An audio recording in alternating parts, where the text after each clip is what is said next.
Well, now, before we settle in, if you enjoy these quiet little stories, do an old man a kindness. Give it a like and subscribe if you'd like to hear another one tomorrow night. All right, then, let's begin. There was a village named Grayberry, tucked deep in the velvet folds of old country land, where the hills softened into one another like loaves left to rise, and the stars could be heard if you were very still. Most people who lived there were content with the everyday enchantments, the rising of bread, the scent of wood smoke in October, and the way the sun came in like honey through the east windows every morning. But not May. May Everlyn, just 10 years old that spring, was a watcher of odd corners and forgotten places. While other children picked river reeds to sword fight, she listened to the sound of moss growing on the old barn stones.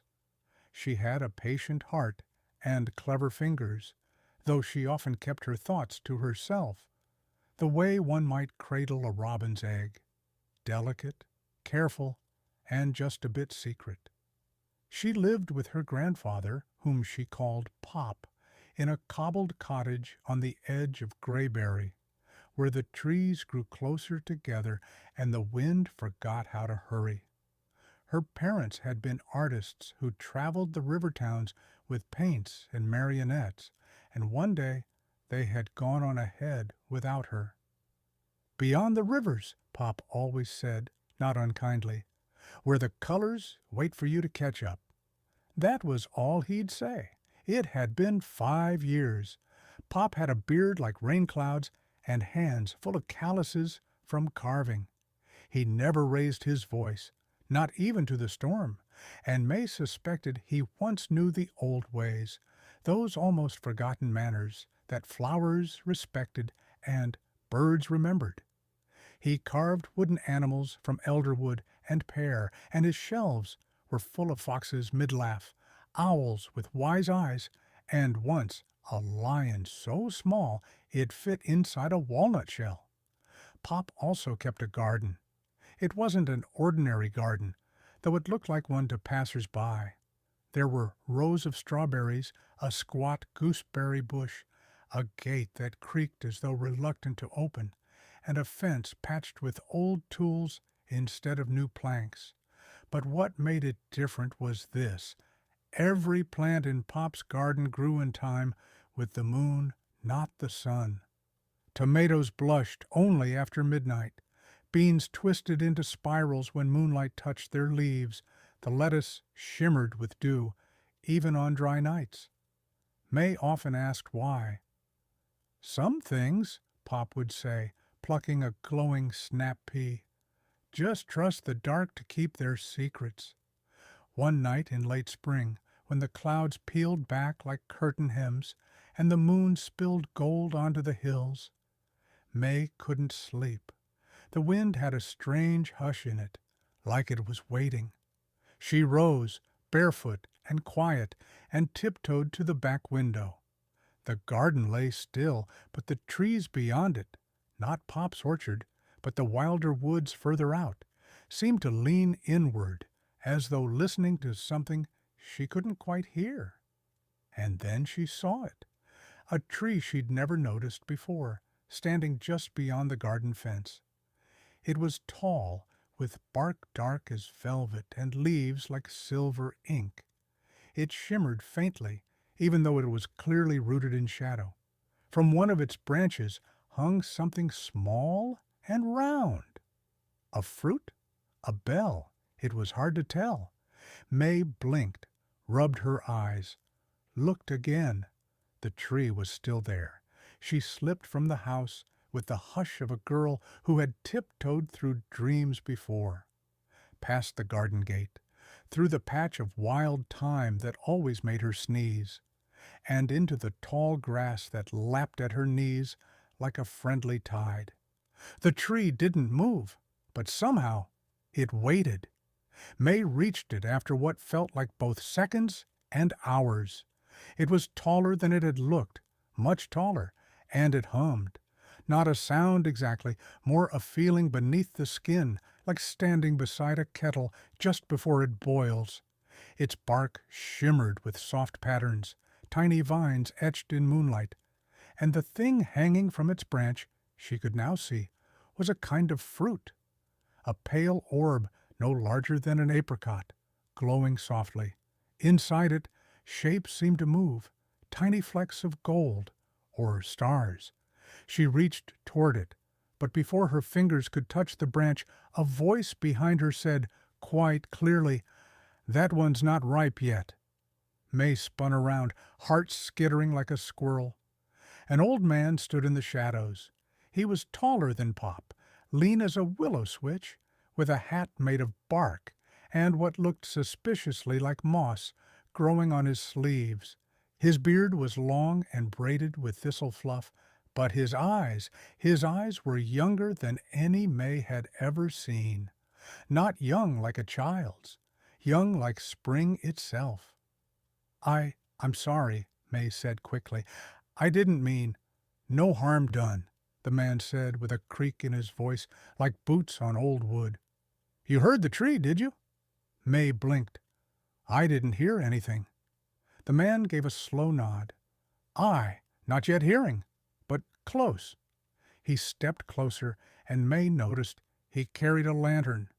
But instead of fire, it held a gently glowing seed, pulsing faintly like a heartbeat. "This orchard doesn't grow in the daylight," the man said, "and not everyone can find it, even under a full moon." "I didn't find it," May said softly. "It called me." The man looked at her carefully. "What's your name, child?" "May Everlyn. I live just there." She pointed toward the dark smudge of Pop's cottage. "Everlyn, eh? Your grandfather still talks to the thistle roots?" May's eyes widened. "You know Pop?" "Known him a long while," the man said, and his smile was not made of teeth, but something gentler. "He once brought me a pine cone that whispered, said it belonged to a lost season." May couldn't tell if he was joking. It didn't matter. "What is this place?" she asked. "This," said the man, turning to look at the rows of trees that now shimmered into view around them, rows and rows that had not been there a moment before, "is the orchard of night whispers. These trees don't grow apples or pears. They grow memories." May blinked. "Memories?" He nodded. "The ones that settle too deep to be remembered in daylight. Some trees grow childhood joys. Others hold old regrets. Some carry names no one's spoken in decades. When they're ripe, they drop. And if you listen close, they tell their stories."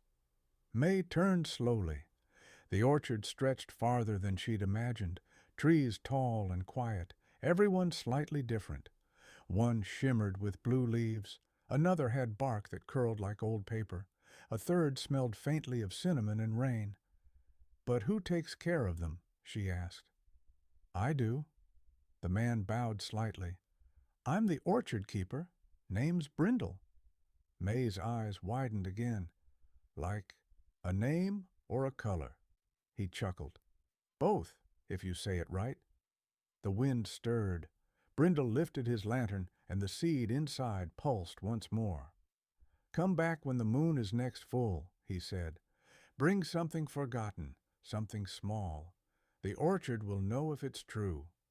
May opened her mouth to ask more, but the wind shifted again, and in a blink the orchard was gone. Only the one tree remained, the first one with its waiting fruit, and even that seemed smaller, quieter, less certain. May turned toward home, her heart full of something soft and blooming.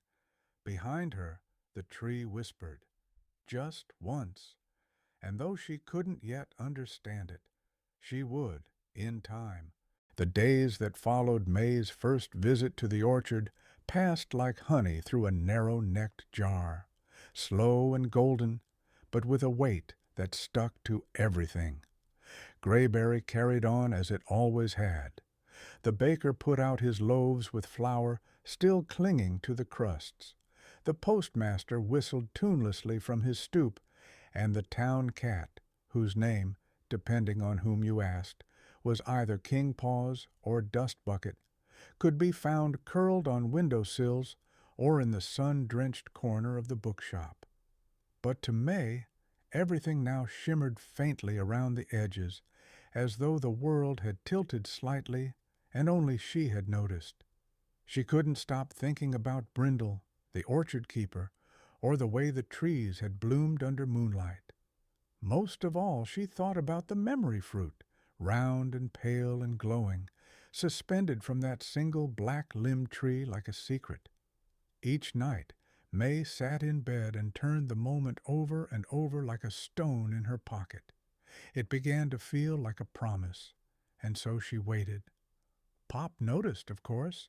Grandparents, especially those as attuned to old winds and unspoken thoughts as he, noticed things like that. He didn't ask her why she was quieter or why she sometimes wandered to the garden fence at dusk. Instead, he handed her his oldest carving knife one morning with no explanation and said, "For the orchard, if it lets you back." May said nothing, but she carried the knife with care, wrapped in cloth, and hid it beneath her bed. When the moon was next full, the world felt full too. The air was thick with the scent of blooming hawthorn, and the stars were so bright they left after-images when May blinked. She crept from her room before midnight, a satchel over one shoulder. Inside was her forgotten thing, a music box she had once loved dearly, small and shaped like a seashell, with a melody that used to lull her to sleep. She hadn't wound it in years. The key was missing, but the memory of its sound still danced somewhere in the corners of her mind. The grass was cool under her feet, the garden gate creaked like an old sigh, and the fog beyond was waiting. She stepped through it. The orchard was there. Just as before, it revealed itself only when she was ready to see it. Trees uncoiled from the mist like long-lost friends. The hum was faint but present, the feeling of old stories trying to surface. Brindle waited, leaning against a low-boughed tree that smelled of cinnamon. "You came back," he said, lantern in hand. The seed within glowed more brightly tonight. "I brought something," May said. She pulled out the music box. Brindle took it in his knotted hands and turned it over gently. "This belonged to your mother, didn't it?" May nodded. "She gave it to me when I was little. I forgot it for a long time." "Then it's true," he said. "The orchard knows." He knelt beside a tree with bark that shimmered like fish scales and placed the music box at its roots. The ground pulsed faintly, and the box sank in without a sound. The tree shivered, and then a fruit fell. It dropped from the highest branch and landed with a sound like a soft chime. It was slightly larger than the others, oval instead of round, and pulsed faintly gold. Brindle lifted it with both hands. "This one remembers a lullaby." May stepped closer, heart thudding. Brindle tilted the fruit toward her. "Touch it, gently." She laid a fingertip on the cool skin. For a moment, only a breath, she heard the music box's tune, not as a sound but as a feeling. Warm arms, the scent of rosemary, a soft voice humming. She gasped. Then it was gone. "It only plays for the first touch," Brindle said. "Then it becomes part of the orchard." May looked up at the tree. "Can I come back?" Brindle smiled. "The orchard only opens for those it remembers, and now it remembers you." That night, May walked home with the music box gone, but something new inside her, a lightness, as if a burden she hadn't known she carried had finally been set down.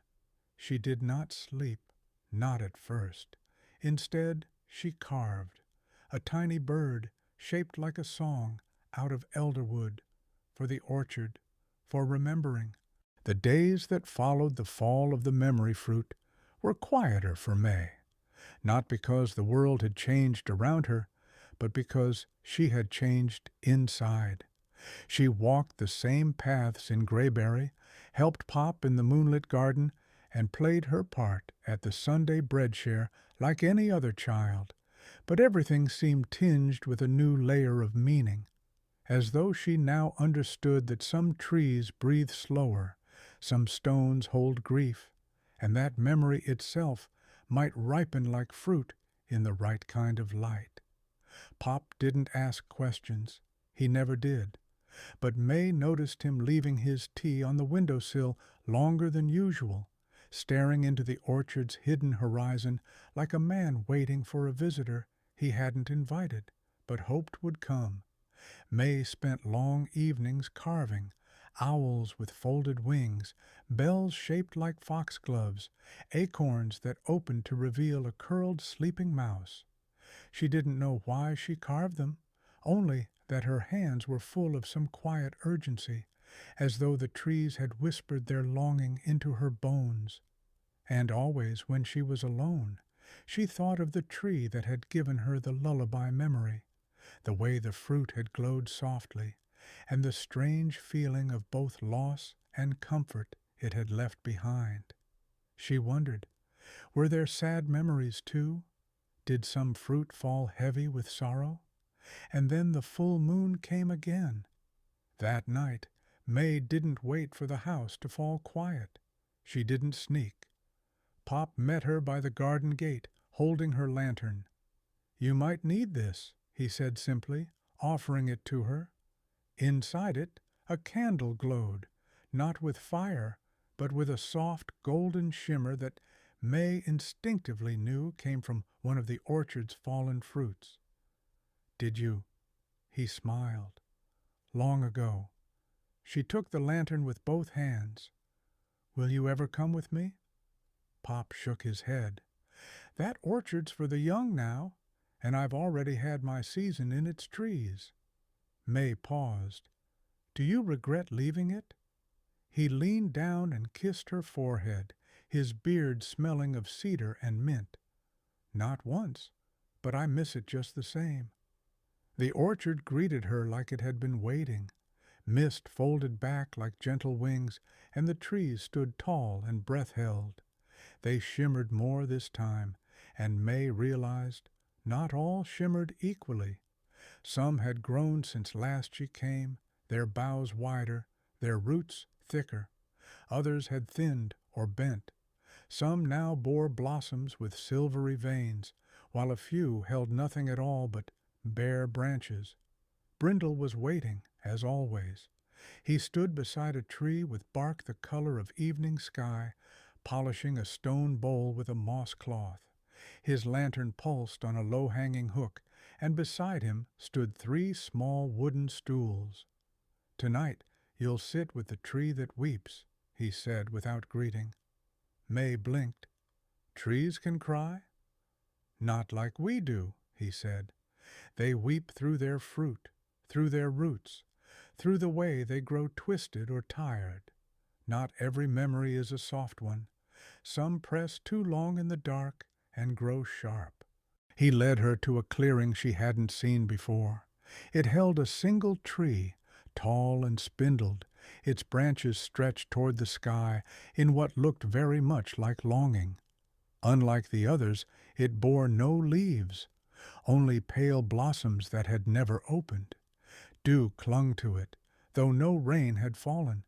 As they approached, a soft sound reached May's ears, a rhythmic drop, like water into a basin. But there was no stream. "The tree of lost names," Brindle said. "It only bears fruit once a year, and it doesn't bloom. It mourns." May felt her throat tighten. What kind of memories does it hold? Brindle crouched and laid his palm to the tree's roots. "Forgotten people, forgotten selves, the names we once were but can't remember any more." May looked up. Hanging from a branch just overhead was a single fruit.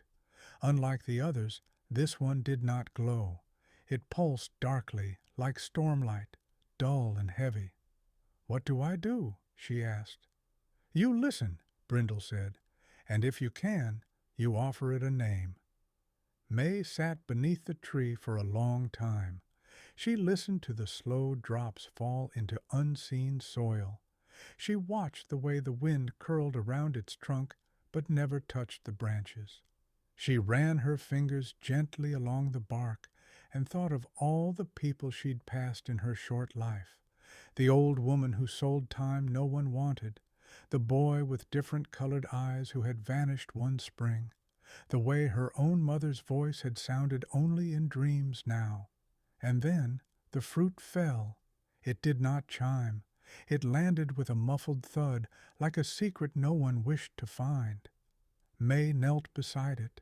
The fruit was not round. It was lopsided, like a heart grown unsure of its own rhythm.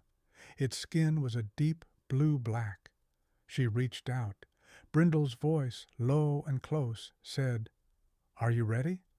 She nodded. The moment her fingertips brushed the skin, May's vision blurred, not with sight, but with feeling.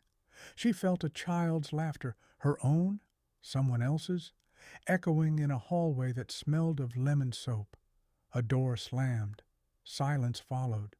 A name was called again and again. No answer. The sorrow wasn't loud. It was soft, resigned, like someone who had waited too long for something that never came. May gasped. Brindle knelt beside her. "This one's been alone a long time," he said gently. "Would you give it a name?"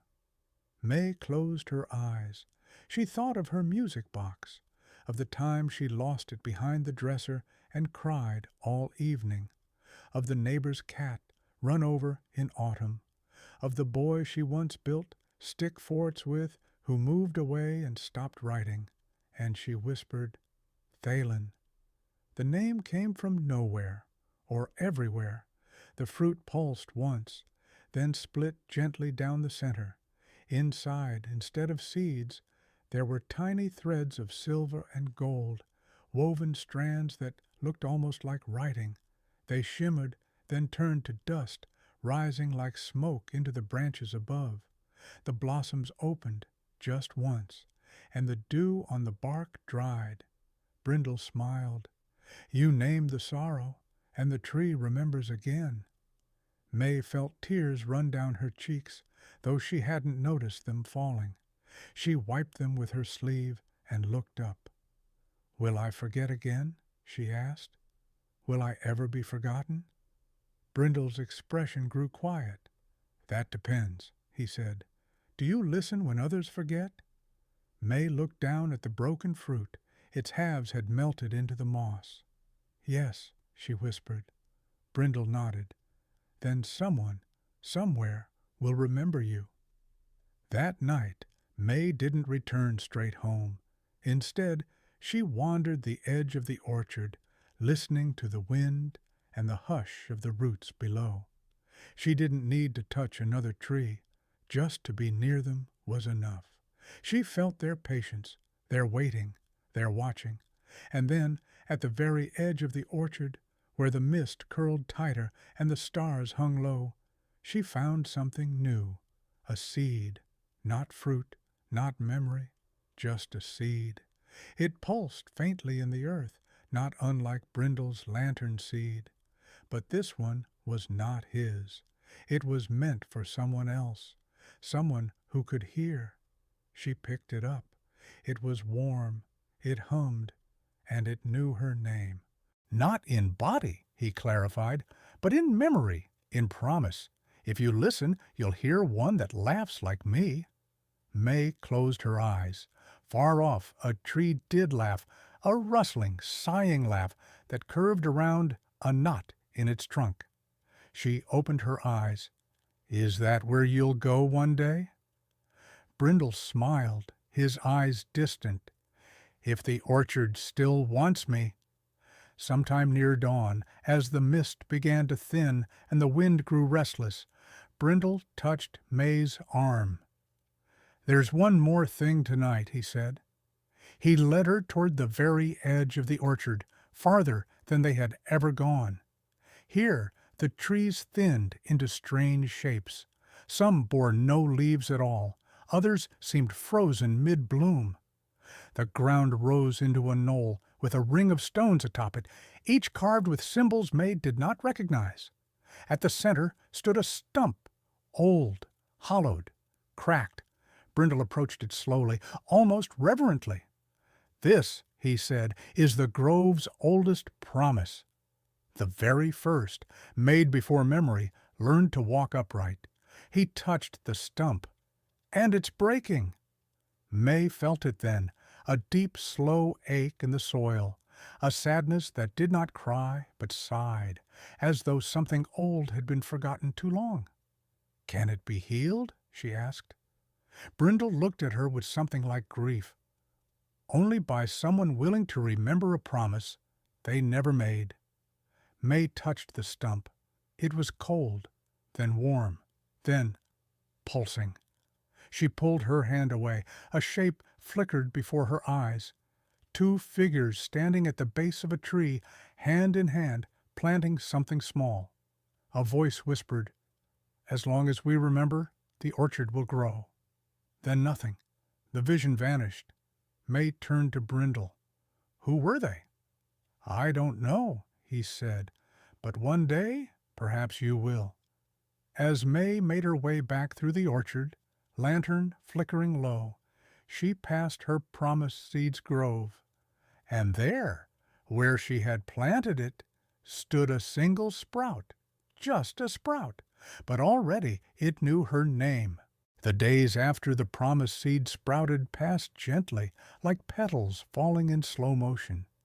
The rhythm of life in Grayberry returned, but for May, each moment felt tied by a golden thread to the orchard. Even in daylight she caught glimpses, reflections in pond water, the way fog settled differently near the garden, birdsong that repeated itself like a name being remembered. She visited the orchard often, not only on full moons now, but whenever the wind shifted just right. It let her in without question. The trees leaned closer. The fruit hummed louder. Her seedling had grown 2 new leaves, both veined in silver, both shivering with memory not yet lived. Pop watched her with quiet pride. He didn't say much. He never did, but he began leaving tools out without explanation. An oiled brush here, a pouch of sap beads there. Once, a worn journal appeared at her bedside, its leather cover cracked with age. Inside, the first page read simply, "The orchard remembers, so must we." Signed, Wren Everlyn. May's breath caught. She ran her fingers over the ink. Her great-grandmother, a keeper too once, of course. She turned the page, and the orchard stirred. That evening, the lantern on the garden gate went dark. It didn't flicker or dim. It simply stopped. Pop stood beside it, his face unreadable. "Every keeper has a final light," he said quietly. "Mine's gone out." May looked up at him. "Does that mean—" Pop smiled gently. "It means the orchard's ready for someone new." She understood, and so did he. He handed her the brass key from the hearth, polished smooth by years of use, and kissed the top of her head. "The hollow's yours now."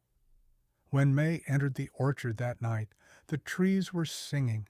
It wasn't a song with notes or words, but a harmony of feeling, belonging, readiness, quiet joy, the kind of song only an orchard of memory could sing. Brindle met her at the Grove of Promises. He looked older now, or perhaps just farther away. "There's something I haven't shown you," he said. He turned and led her through a path she'd never seen, arched with woven branches, lit by fruit that glowed not gold, not silver, but a deep, heart-colored crimson. The path twisted gently downward into a hollow at the orchard's deepest root. And there, in the heart of the trees, stood the lantern, not a lantern, the lantern. It hung between two ancient trees, suspended by nothing, cradled in vines and silence. It was tall, taller than she was, and shaped like an hourglass with no sand. Inside, the flame danced in patterns, patterns she recognized, the shape of her promise seed's leaves, the symbol on Pop's spoon, the motion of the sorrow tree's branches, the song of the orchard. Only one flame in all the orchard, Brindle said. It's the memory of everything. The first light, the last May approached it, her heart full and soft. What does it want? She whispered. Brindle stepped back. It wants a keeper. The lantern pulsed once, and May felt her feet leave the ground. She hovered, not in space, but in feeling, surrounded by memory. She saw herself as a child, placing dandelions in her mother's pockets, saw Pop's hand holding hers as they walked beneath moonlight, saw Brindle placing a sprout into the earth beside a laughing woman, saw Wren Everlyn writing in the journal. She saw sorrow and laughter, and every small moment that had ever mattered more than it seemed. And then she heard the question, not aloud, but deep within. Will you keep us? May did not hesitate. Yes. She landed gently on her feet. The lantern dimmed and then flared, bright and slow and endlessly soft. Brindle bowed. You've answered, he said. The orchard is yours. But you? She began. He smiled. My promise has been kept. Behind him a tree bloomed, white leaves, wide roots, bark that shimmered like a remembered laugh. Brindle walked toward it. The branches lowered, the trunk opened, and the orchard took him in. He did not vanish. He became. In the weeks that followed, May tended the orchard. She learned which trees needed singing, which ones preferred silence. She learned to catch falling fruit without bruising its memory, learned how to plant new promises, how to listen to old regrets, how to cradle joy like a leaf on water. Her own seedling grew tall, taller than most. It bore blossoms that smelled like hope and wood smoke. The first fruit it dropped contained a moment not yet lived, an old woman, herself perhaps, walking a child through the orchard, their hands clasped, their voices humming the same forgotten tune. May wept when she saw it, because it was coming, and she would be there for it. Years passed, then seasons, then years again. May grew. She wrote in the journal, carved small birds for the children who came knocking, curious about the garden where moonflowers bloomed at noon. Pop passed one winter, quiet as a leaf falling. She buried his spoon beneath her seedling. The tree shivered once, then bloomed twice that year, and May kept the orchard, for those who remembered, and for those who couldn't. One night, many seasons later, a young girl found her way to the gate. She carried a wooden carving of a fox.